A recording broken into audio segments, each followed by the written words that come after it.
Okay. Thank you, Thomas, for joining us here in the media centre after quite an exciting day here at Le Golf National. Historic for the European team with the afternoon foursome sessions. Perhaps if you can give us your thoughts on how the day panned out. Yeah, it was a bit of a roller coaster ride, to be honest. We were obviously disappointed with this morning. I think a couple of guys came in and felt like they probably didn't quite get out of the matches what they wanted, and there was a good feeling about going out and trying to do something this afternoon. And they were pretty much away before I got on the golf course, to be honest. So it was a great afternoon, and it's a pretty special occasion, obviously, for those players that they've done that, but they're also very well aware that you can enjoy this for about an hour, and then you turn around to tomorrow and you start focusing on what's ahead of us. We know it's a marathon, and we're delighted with the way the day turned out because it was a fairly tough morning. So we're happy. We go home happy tonight, but we refocus and look forward to tomorrow. You must be happy as well with how those players and the team responded in general going into the afternoon. Yeah, but I tried to say all week that I trust them as a group. They have a lot of belief in each other, and they're pretty easy to manage. They look at each other more than they look to me, and my vice captains, they look at each other and wanted to do it together. So they wanted to go out and prove something this afternoon. So that was nice to see, but it says a lot about the group. Okay, we're going to open up with questions. Going Mike 1 at the front. Thomas, you've seen and experienced a lot of Ryder Cup scenarios, obviously. It wasn't just the victories this afternoon, but the scale of the victories, which were pretty significant. Where does that session stand in all the ones that you've witnessed down the years? No, it's hard to say that it's not right at the top, as a session. But then you got to look at the other way and say, well, this morning's session certainly wasn't at the top. So that's the way it is. So it is right at the top. When you clean sweep, and it's something that is pretty special to all those players that are out on that golf course. But we experienced it against us in Hazeltine the first morning, and that's not a nice thing, but for us today was, we got those crowds behind us, we got them going, we got them, they started believing, and then they went through the whole golf course, and then it seemed like nothing could go wrong. That was kind of the feeling that you got through the day and through the afternoon, and we hold putts, the Americans miss putts, and that's kind of where it all went this afternoon. But I've also been around long enough to know that tomorrow morning it can be completely different again. So it's nothing that excites me more than I thought. It was a nice response and a brilliant afternoon. It doesn't excite me any more than I know what's ahead of us for the next 2 days. Just Mike 2 at the back, Jamie. Thomas, did you have any thoughts about dropping Rory for the afternoon, or did you think it was important to stick to the game plan? Well, I had a plan, and I stuck to it for this first day, and I've had it for a few days. That's how I saw the day. That's how I saw the matches, and great players, when they don't perform to the standards that they want to, they have an ability to just go and prove to themselves that it's that they want to put it right, and he did that this afternoon. He got out in a match where they fed up. They got good vibes of each other. They did really well on the golf course. They got off to a bad start, and then they turned it around. So, I never have any doubt in Rory McIlroy, because if I start doubting him, then I probably shouldn't be doing this job. So, I believe in him, and it was great to see his response today. But that's more on him. I was never in doubt that I wanted to have him on the golf course this afternoon. Mike 3 to your left, Thomas at the front. Thomas, could you give us a little backstory on how you devised Sergio and Noren, and also Poulter and Rory? And how long you've been sitting on that, and what made you come to those decisions?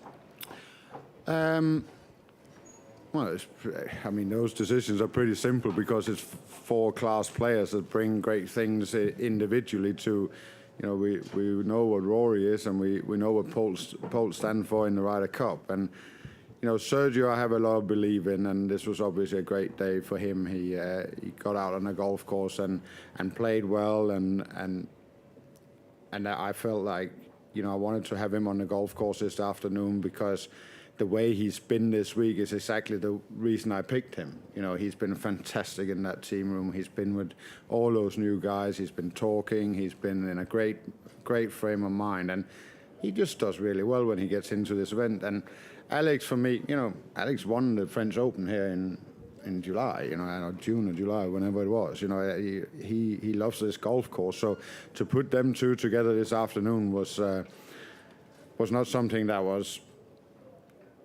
I had to really think too hard about. It was some strong pairings, and I felt like that was they would do well in foursomes. They fit that brief pretty well, so it was a pretty easy thing for me to do. Just going to go mic 1, please, Tom, to the right. Are you aware that you've made Tommy Fleetwood work a double shift on his son's first birthday? And and can you just talk to us about the impact of Tommy and Francesco Molinari, please, on the European bid today, please? Well, I mean, Tommy's on his way back to the hotel to spend an hour or so with his son, and that would be nice for him. That's a pretty special thing for him and for Claire, and so, you know, that's been agreed a long way in advance that was going to happen. You know, I couldn't promise Tommy that he was going to play 2 sessions today, so there was a few different ways of doing it. But now he's on his way back to the hotel to have a little bit of time with his family, and then, you know, those two. I mean, you got a former French Open champion and the Open champion, and you know they just love playing to each other. You know, I think you know, they just have a very special bond and relationship, and they had for a long time, and they love being on the golf course together. But they also, again, you know, they go back and knowing that there's another day tomorrow, and everybody in this team has to regroup and get ready for what's ahead. But they had a very, very good day today, and it's nice to see Francesco. You know, he's played in 2 Ryder Cups, and you know, he's never been right at the guy that's right at the front of everything, but he certainly stood up today and showed why he won an Open Championship and why he's a force to be reckoned with in the world of golf. Mic 2, please.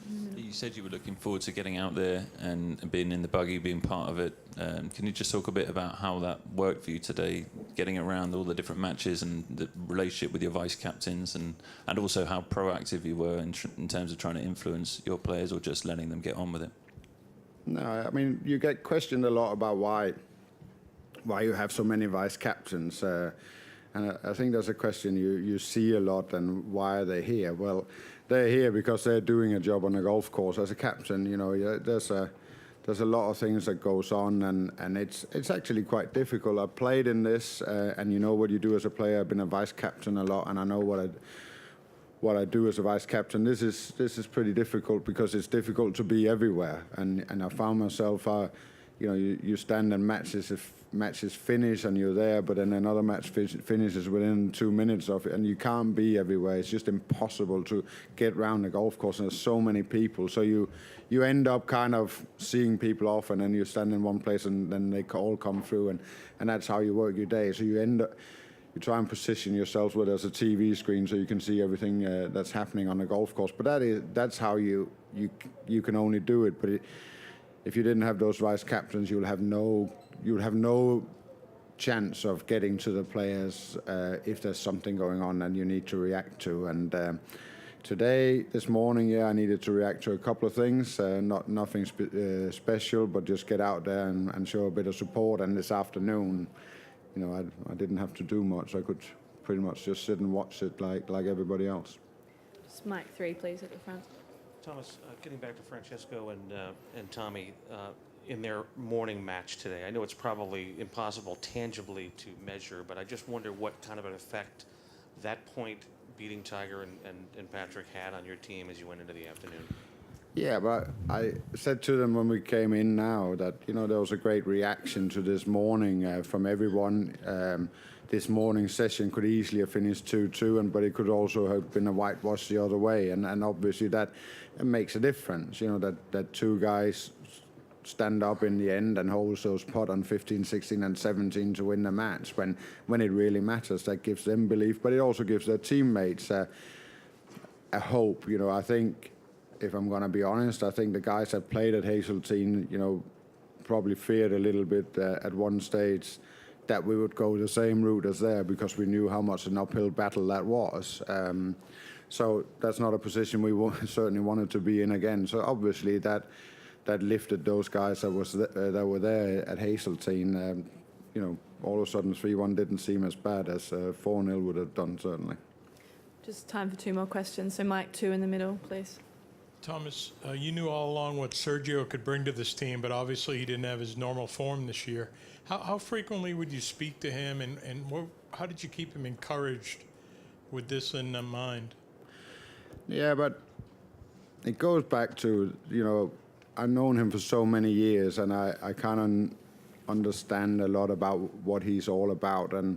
And he had a tough year, but you got to remember, when you play this game for a long time, sometimes when things are not going your way, you kind of write things off, and then you don't go, and then your goals change and what you want to do. And I felt all along with him that if I made that phone call to him that he was going to be in this team, well, then he would regroup his whole world. And you know, he went back to Spain for a couple of weeks and worked really hard with his dad, and then he played in Portugal. And I felt with him that having those conversations with him, he loves this event, he loves playing in it, he loves preparing for it, and if you gave him the right frame to do that, then he would come here and be able to play good golf, but also what he brings outside of the golf course is so crucial to a European team. He really is that type of guy that binds it all together in the team room. Today was a great day. He played well, Alex played well, and you know, they went out and did fantastically on the golf course. But it's not just about with Sergio what he does on the course. Last question, Mike, 1, please. Thomas, what did you say to Rory after the morning session on the 16th? And again, what did you say to him at the end of the day, again on the 16th? No, you know, the only thing I say to Roy is we go again, you know, and that's what we do. You know, it was a bad morning, and he didn't play well, and you go again. You go out there and you bring a different type of game. And this afternoon he went out with a guy that he's got history with, that they love playing golf together, and so they went out and did what they can do this afternoon, and that was great to see. But I make quite clear all along that I'm not in any way, shape or form qualified to tell Rory McIlroy how to play golf, but I'm qualified to lead him in a direction with the people that he's surrounding himself with this week to get, you know, good things out of him. And he is that type of guy that, you know, he only needs very short comments and then he goes again. He was very keen to get to the range when he had finished this morning and sort a couple of things out. And you know, they didn't come off to the best start this afternoon, but then certainly from there they kicked into gear, both of them, and then it turned out to be a great victory for him. And now he goes home with rest and a little bit of a smile on his face, and then we'll see where he is tomorrow. Good. Yep. That's everything. Thank you, Thomas, for your time. Thank you.